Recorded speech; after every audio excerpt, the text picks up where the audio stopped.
Online ক্লাসে সবাইকে স্বাগতম। আশা করি সবাই খুব ভালো আছো।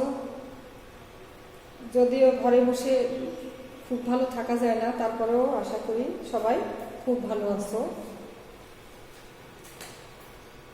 আমি সাইদা আক্তার, সহকারী শিক্ষক।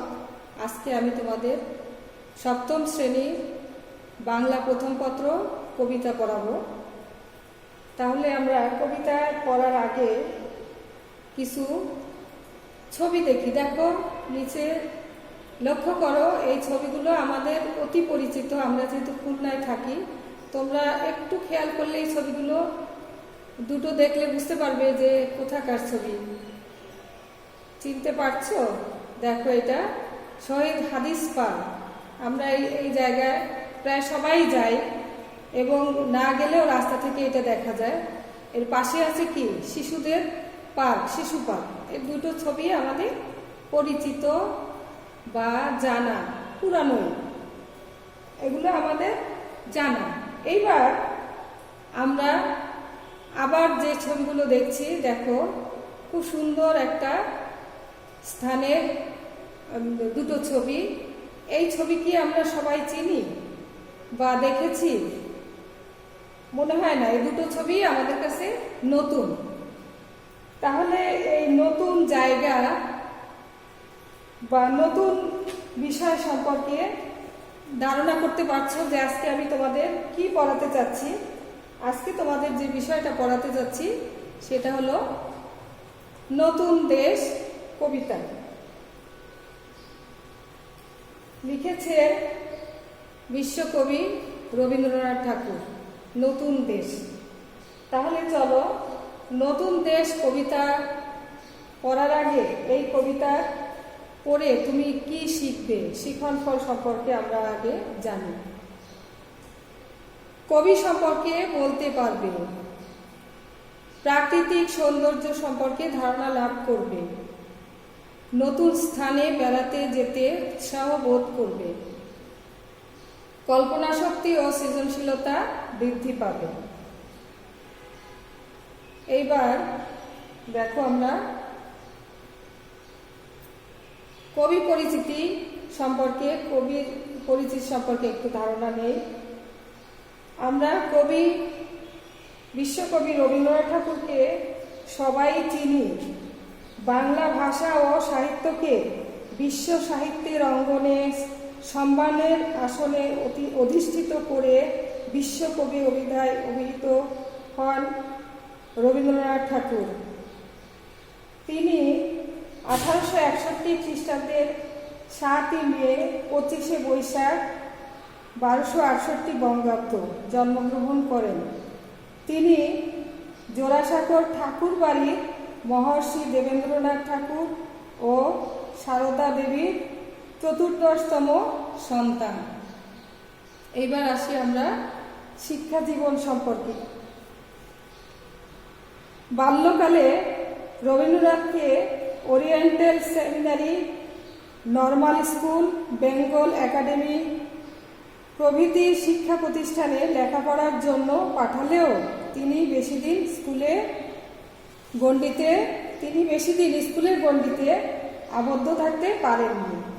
17 বছর বয়সে তাকে বিলেতে পাঠানো হয় ব্যারিস্টারি পড়ার জন্য, কিন্তু পড়াশোনা শেষ করার আগে তিনি দেশে ফিরে আসেন। এরপরে আমরা তার কর্মজীবন বা তার সাহিত্যের ক্ষেত্রে তার যে অবদান সেটা সম্পর্কে আমরা জানব। আধুনিক বাংলা কবিতার ধারায় নতুন যুগের আবর্তক তিনি। মাত্র 15 বছর বয়সে রচনা করেন তার প্রথম কাব্যগ্রন্থ বনফুল।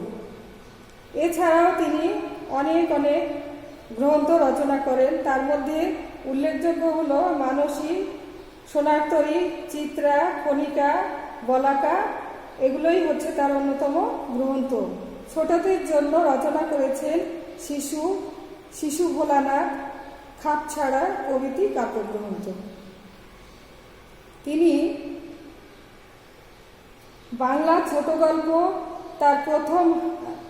তার হাতেই প্রতিষ্ঠা লাভ করে প্রথম। কবিতা, ছোট গল্প ছাড়াও উপন্যাস, নাটক, প্রবন্ধ, সঙ্গীত, ভ্রমণ কাহিনী, বাংলা সাহিত্যের সকল শাখা তার অঢেল দানে সমৃদ্ধ হয়েছে। ব্যাকরণ, ভাষাতত্ত্ব, ছন্দ, চিত্রকলাতেও তিনি অসামান্য অবদান রেখেছেন।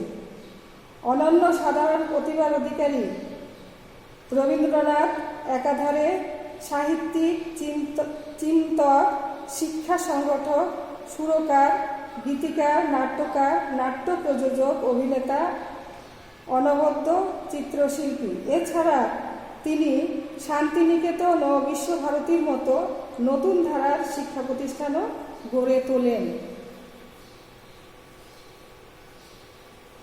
এরপরে আসো তার পুরস্কার ও সম্মাননার ক্ষেত্রে আমরা দেখতে পাই তিনি গীতাঞ্জলি এবং তার আরও কিছু কবিতার স্ব-অনুদিত কাব্যগ্রন্থ সং অফ অফারিংস এর জন্য 1913 খ্রিস্টাব্দে সাহিত্যে নোবেল পুরস্কার লাভ করেন। কলকাতা, ঢাকা, অক্সফোর্ড বিশ্ববিদ্যালয় সহ বিশ্বের বিভিন্ন বিশ্ববিদ্যালয় থেকে তিনি সম্মানসূচক ডিলিট ডিগ্রি লাভ করেন। তিনি 1941 খ্রিস্টাব্দের 7ই আগস্ট, 22শে শ্রাবণ 1348 বঙ্গাব্দ কলকাতায় পরলোক গমন করেন। এরপরে আসো আমরা মূল কবিতায় যাই। দেখো প্রথমে কি আছে খুব লক্ষ্য করো, তোমরা বইয়ের পাতা খুললেও দেখবে নদীর ঘাটের কাছে নৌকো বাঁধা আছে। মানে নদীর একটা ঘাট, সেই ঘাটে নৌকো যে বাঁধা আছে, কবি তাই প্রথমে বললেন। নাইতে যখন যাই, নাইতে যাই মানে কি, গোসল করতে যাই বা স্নান করতে যাই। নাইতে যখন যাই দেখি সে জলের ঢেউয়ে নাচে। সেই জলের ঢেউয়ে নাচে মানে সেই নৌকোর কথা বলা হয়েছে, যে নৌকোগুলো যখন জলের ঢেউ আসে তখন সেই নৌকোগুলো নাচতে থাকে।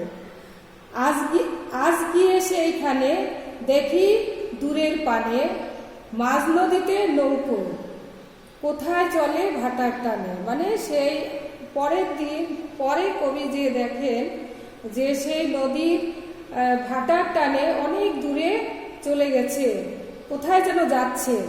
এখানে বলছে জানি না কোন দেশে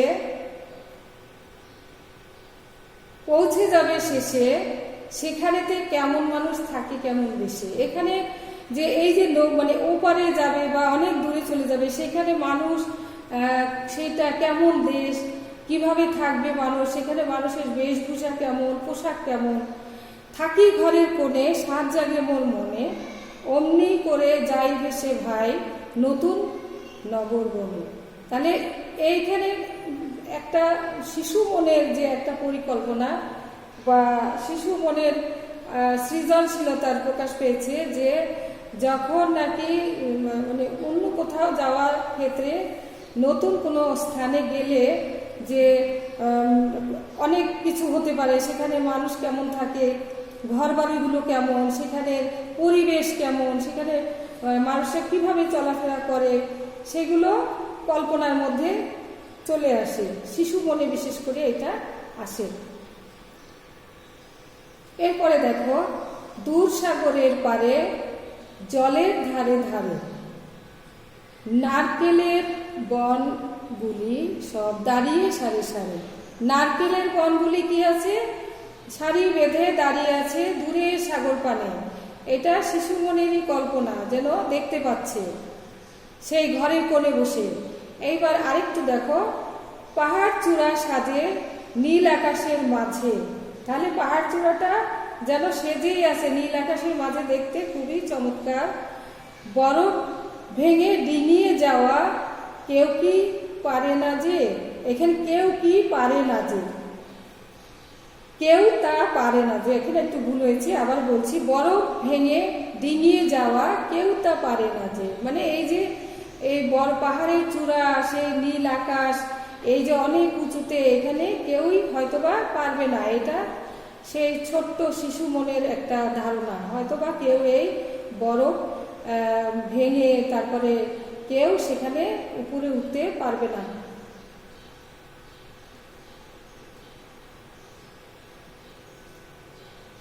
কোন সে বনের তলে নতুন ফুলে ফলে,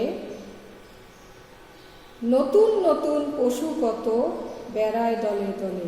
তার মানে এখানে আরো কবি এখানে বলেছেন যে কল্পনার জগতে গিয়ে যে কোন সে মানে নতুন সেই জগতে, যে নতুন জগতে নতুন পরিবেশে যাওয়া হবে, নতুন দেশে যাওয়া হবে, সেখানে সব নতুন নতুন ফুল ফল যেগুলো আমি কখনোই দেখিনি, নতুন পশু দল বেঁধে চলাচল করে, সেইটা শিশু মনের পরিকল্পনার মধ্যে আসছে।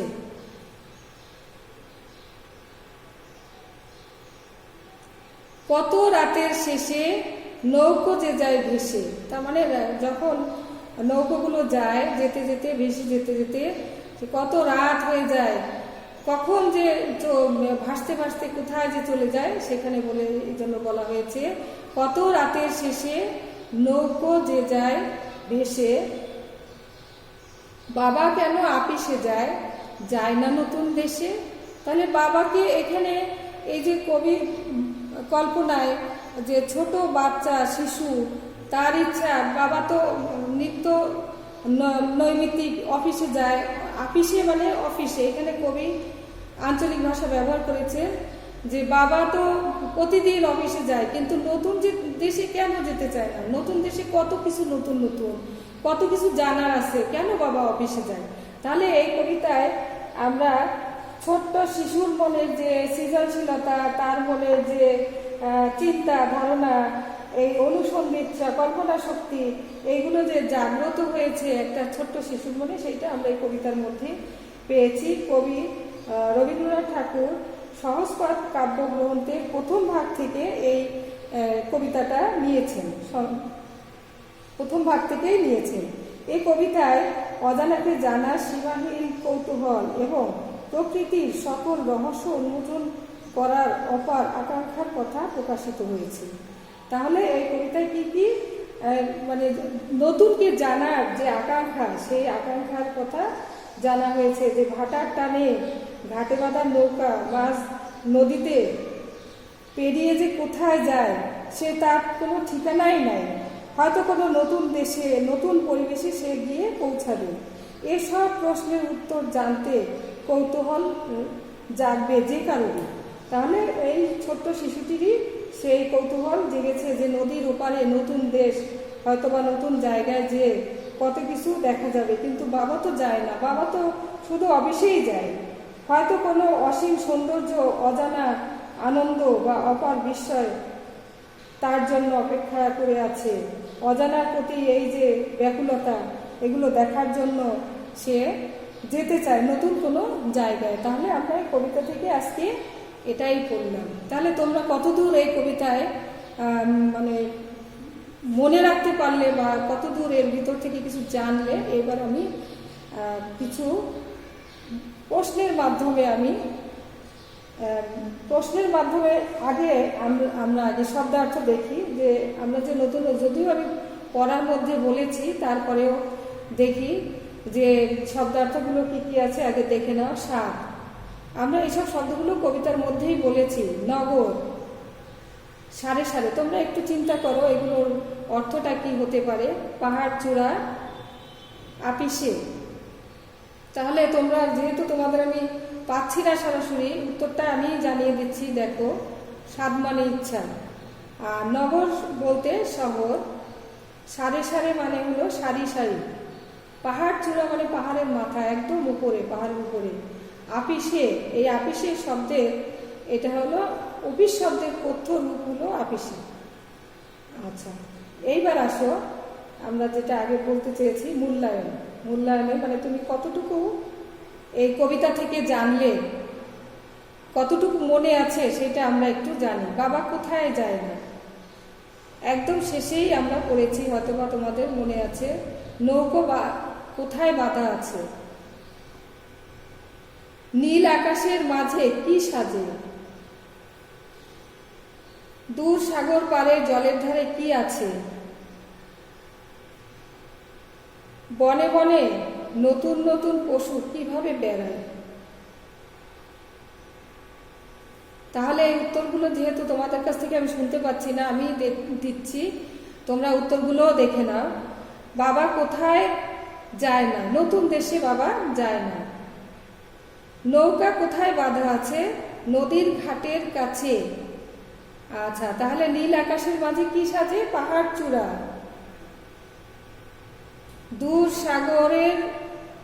দূর সাগর পারে জলের ধারে কি আছে? নারকেলের বন। বনে বনে নতুন পশু কিভাবে বেড়ায়? দল বেঁধে। তাহলে আজ আমরা যে পড়া শেষ করলাম সেটা সম্পর্কে তো একটু বাড়ি কাজ নিতেই হয়। তাহলে দেখো, তোমাদের এই কবিতা অবলম্বনেই একটা ছোট্ট বাড়ি কাজ দিয়েছি, তোমরা অবশ্যই এটা করবে। নতুন দেশ কবিতা অবলম্বনে তোমার দেখা কোনো নতুন স্থানের বর্ণনা, এটা অবশ্যই করবে, খাতায় লিখবে এবং এবং নিজের জানা যে নতুন জায়গায় কি কি দেখলে খুব সুন্দর করে বর্ণনাটা লিখবে, ঠিক আছে? আচ্ছা, তাহলে আজ এ পর্যন্তই। ধন্যবাদ সবাইকে।